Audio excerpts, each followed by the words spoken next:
A long time ago, in a remote village, there was a terrible famine. The fields were dry, the rivers had almost vanished, and food was scarce. The streets were silent, and the people, weak from hunger, barely had the energy to move. Many had already lost their lives, and those who remained were struggling to survive. One day, a wealthy and kind-hearted traveler arrived at the village. He had come to explore new places.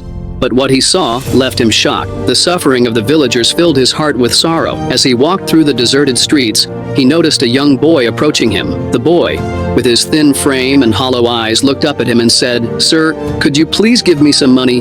My mother and I haven't eaten for days." The traveler felt a deep sense of compassion. Without hesitation, he took out a bundle of money and handed it to the boy. The boy's eyes widened in disbelief. He had never seen so much money in his life. Overcome with joy, he thanked the traveler and ran back home.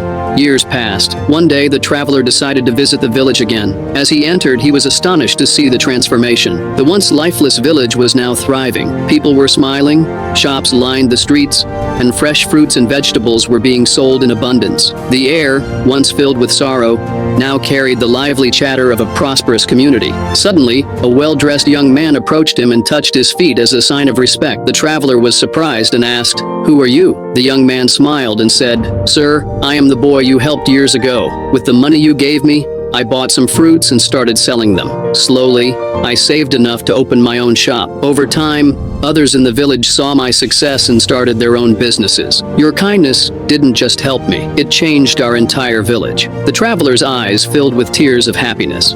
He placed his hand on the young man's shoulder and said, "You are the true hero. You used my small help in the best possible way. I am proud of you." With a heart full of gratitude, the traveler left, knowing that a single act of kindness had not only saved a boy but had also revived an entire village.